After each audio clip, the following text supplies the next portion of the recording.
students, this is the third lecture of unit 2nd biochemistry, and in this lecture we have to discuss the HMP shunt, its significance and what are the major metabolic disorders occurs with this HMP shunt. So, we will start this lecture with the introduction of hexose monophosphate pathway. What is this hexose monophosphate pathway and what is the importance of this pathway? This hexose monophosphate pathway या HMP pathway, HMP shunt, this is also known as pentose phosphate pathway or phosphogluconate pathway, because in this pathway we are generally having the formation of different NADPH molecules, and here pentose sugar are also produced in this pathway. So, they are having the some importance for the formation of NADPH molecules and pentose sugar here. So, this pathway is responsible for the synthesis of nucleic acid also. The name of this pathway is also pentose phosphate pathway or phosphogluconate pathway. This is the alternative pathway of glycolysis and TCA cycle for oxidation of glucose, because this is also a metabolic pathway of glucose. So, this is also used for the alternative pathway of glycolysis and TCA cycle for the oxidation of glucose here. This pathway, hexose monophosphate pathway, is anabolic in nature. We already discussed in the first lecture that the metabolism having the three different pathway: anabolic pathway, catabolic pathway and amphibolic pathway. So, this hexose monophosphate pathway is a anabolic pathway, because here smaller molecules are joined here for the formation of larger molecules, because here we are having formation of NADPH molecule and pentose sugar here, which is used for the biosynthesis of the nucleic acid. So, this is hexose monophosphate pathway is anabolic in nature for the formation of this pentose sugar here. The location of this hexose monophosphate pathway is cytosol. So, this is easily synthesized by all the cells of the body, and liver, adipose tissues, adrenal gland, erythrocytes, testes and lactating mammary glands are highly active in HMP shunt. The reason of these basically organs or cells, because erythrocyte does not having the mitochondria. So, they are not able to synthesize or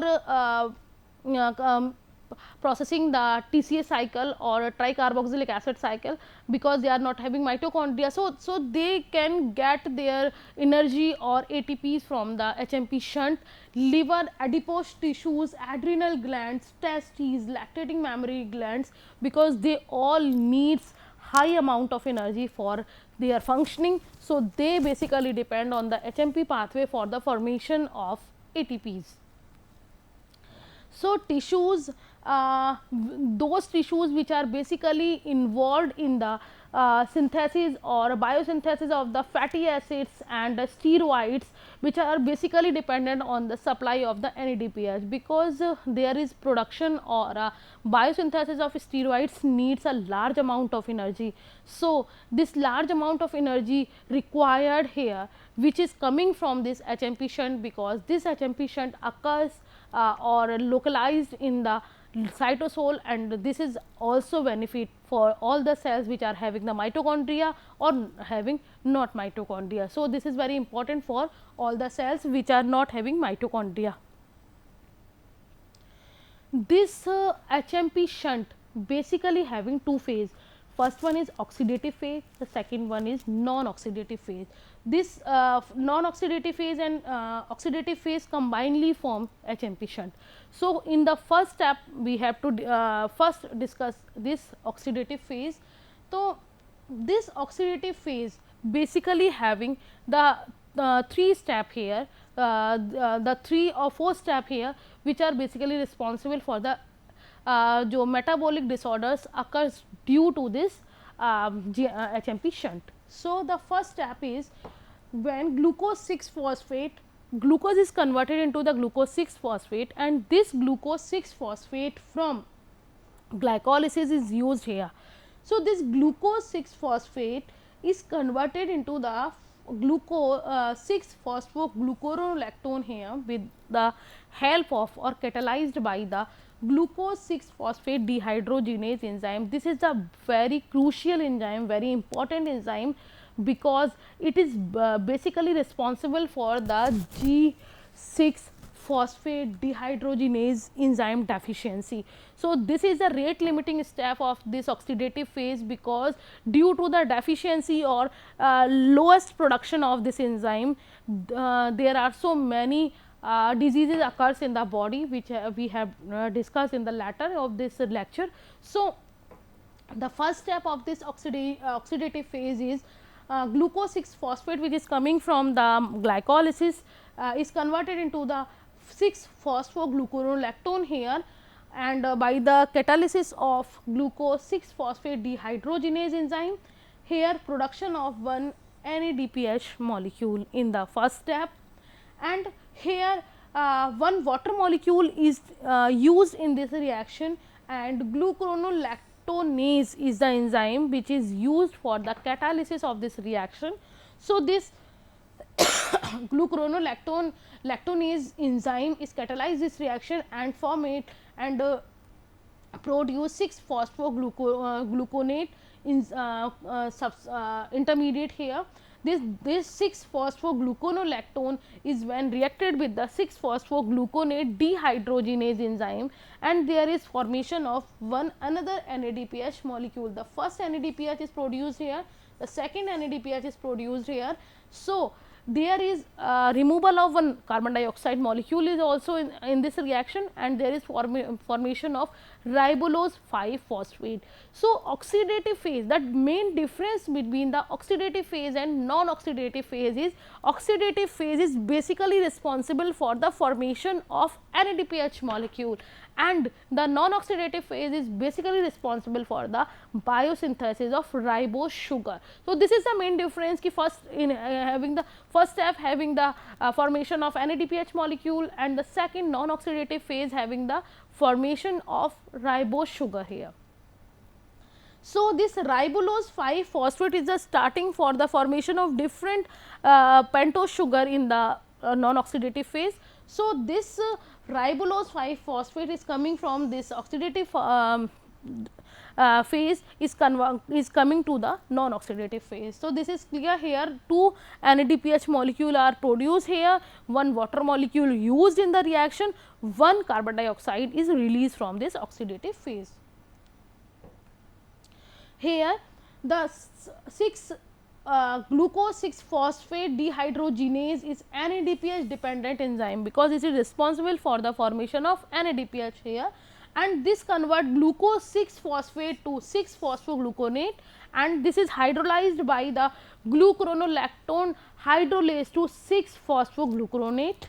And here the next reaction in the is involving the synthesis of NADPH molecule catalyzed by the 6 phosphogluconate dehydrogenase to produce 3 keto 6 phosphogluconate, which then undergoes decarboxylation to give ribulose 5 phosphate. So, these 4 reactions are basically involving this oxidative phase, where 2 NADPH molecules are formed, one water molecule is used, one carbon dioxide is released, and there is formation of ribulose 5 phosphate. The second is non-oxidative phase, having the interconversion of 3, 4, 5 and even 7 carbon monosaccharide. Here ribulose 5 phosphate is acted by the epimerase to produce xylulose 5 phosphate, while ribose 5 phosphate is acted by the keto isomerase, which convert into ribose 5 phosphate to ribose 5 phosphate. This is the non-oxidative stage of pentose phosphate pathway. So, this ribulose 5 phosphate, which is coming from the oxidative stage, is now converted here to form different pentose sugar. So, this ribulose 5 phosphate is divided, form two different molecules, xylulose 5 phosphate and ribose 5 phosphate. This ribulose 5 phosphate is in catalysis of ribulose 5 phosphate epimerase enzyme and form ribulose 5 phosphate, and ribulose 5 phosphate is when reacted with ribulose 5 phosphate isomerase enzyme to form ribose 5 phosphate, and these ribulose 5 phosphate and ribose 5 phosphate is again reacted together to form sedaheptulose 7 phosphate and glyceraldehyde 3 phosphate with the help of this transketolase enzyme. This transketolase enzyme helpful for the formation of this sedaheptulose 7 phosphate and this glyceraldehyde 3 phosphate here. These two 2 pentose sugar is again reacted together with the help of trans aldolase enzyme here, and there is formation of erythrose 4 phosphate and fructose 6 phosphate here in this reaction, and this fructose 6 phosphate is synthesized here, and this erythrose 4 phosphate in the compound is when reacted with the xylulose 5 phosphate, which is the synthesized in the first reaction of the non-oxidative stage. This reaction, this erythrose 4 phosphate is again combined with the xylulose 5 phosphate to form glyceraldehyde 3 phosphate and fructose 6 phosphate. So, you know in this structure, in this non-oxidative stage, there is ribose 6 phosphate, which is a pentose sugar, xylulose 5 phosphate, which is also a pentose sugar, here sedaheptulose 7 phosphate and glyceraldehyde 3 phosphate, this is a triose sugar, this is sedaheptulose sugar, erythrose is a tetrose sugar, fructose is having the hexose sugar, and fructose 6 phosphate with glyceraldehyde 3 phosphate, which is having a triose sugar. So, these non-oxidative stage having the different type of sugar here, and there is form different sugars here which is used for the formation of nucleic acid in later. So, this non-oxidative stage showing the formation of pentose sugar and oxidative stage helpful in the formation of NADPH molecule. So, what is the significance of this pentose sugar here? So, pentose sugar significance of HMP shunt here, this HMP shunt is very unique or generating the important product, the pentose sugar and the NADPH both are responsible for the generation of macromolecules and generation of energy in the body. So, HMP shunt is unique for generating these two molecules, and what is the importance of this pentose sugar? So, this in HMP shunt, these hexose sugar yani glucose 6 phosphate is converted into the pentose 5 phosphate sugar. In this pentose sugar, the most important is ribose 5 phosphate, which is responsible for the formation of or biosynthesis of DNA or RNA. The pentose or its derivative are useful for the synthesis of nucleic acid like DNA, RNA, I already told you, and these with the formation of this pentose sugar, this HMP shunt is also helpful for the formation of NADPH molecule, ATP, NADPH, FADH or coenzyme A, because these NADPH molecule is converted into the ATP molecule. So, this is also helpful for the formation of or generation of energy in this pathway. The next is G6PD deficiency. What is this and how it can react with us? So, this G6PD deficiency, a glucose 6 phosphate dehydrogenase deficiency, is basically sexually linked trait, a sexually linked genetic disorder which is also known as fabism. So, this is inherited sexually generated or it is genetic disorder which occurs in the all the cells of affected individuals, but it is more severe in the RBCs. So, this is this deficiency is basically occurs on the cell all the cells of the body, but is basically severe in the RBCs.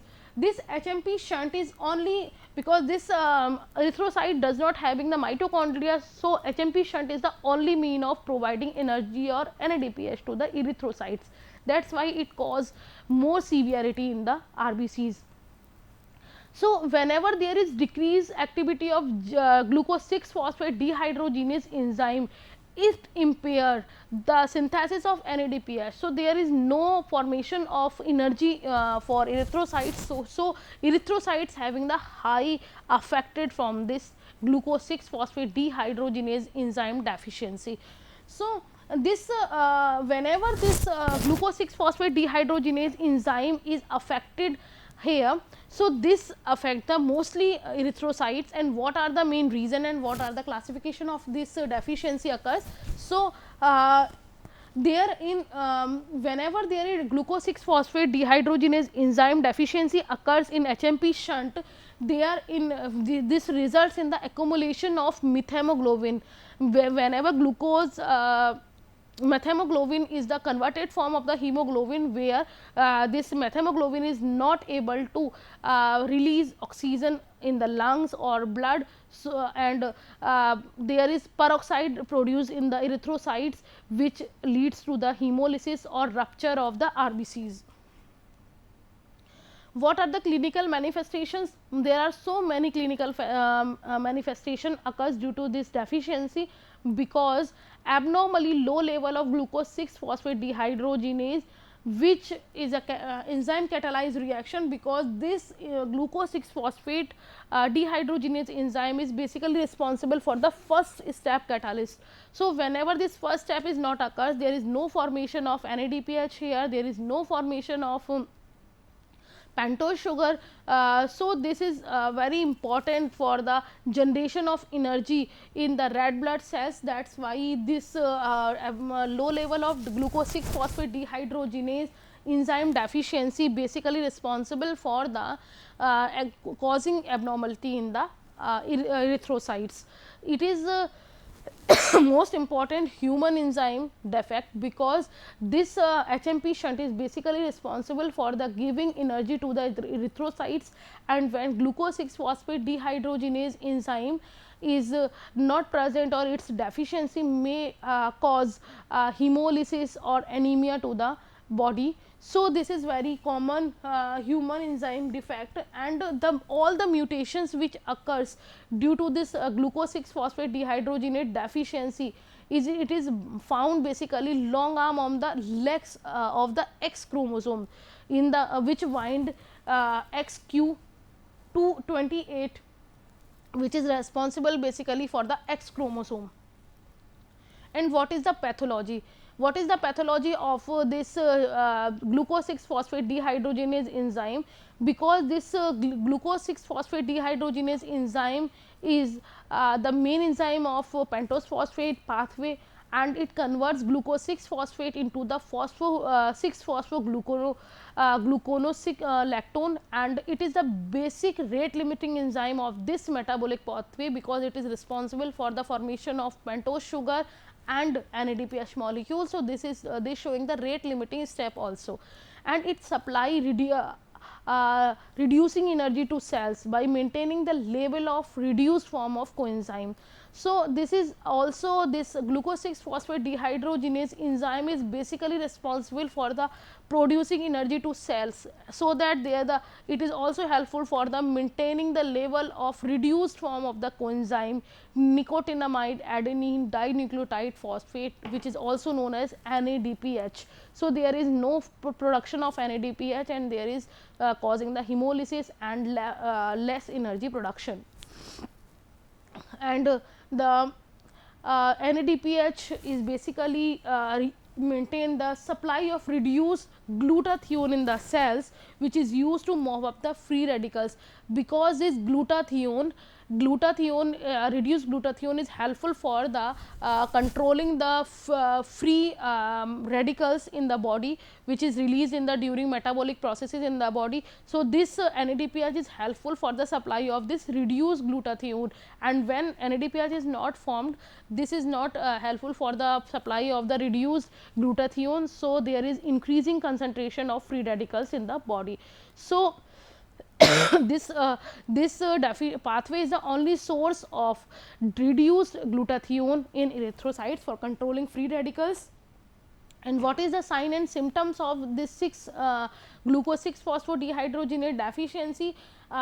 Prolonged neonatal jaundice. Whenever the baby is born and the jaundice is continue for the 1 or 2 weeks, leads to leading to curtinectus, which is the disorder of brain due to the high level of jaundice and high larger amount continue ongoing of jaundice more than 2 weeks, so that there is not development of brain properly. And the hemolytic crisis in response to illness is there is liver infection occurs more than 2 weeks, or is there having the deficiency of certain infection occurs, there is certain drugs like cotrimoxazole, which is responsible for jaundice here. And certain foods like bean, those foods which are having bean, so which are also having the sign and symptoms of this glucose 6 phosphate dehydrogenase deficiency.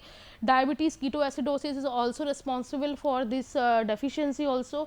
And it may cause severe crisis when there is this cause acute kidney failure. When severe this disease occurs severely or jaundice occurs severely, it may cause severe or acute kidney failure also.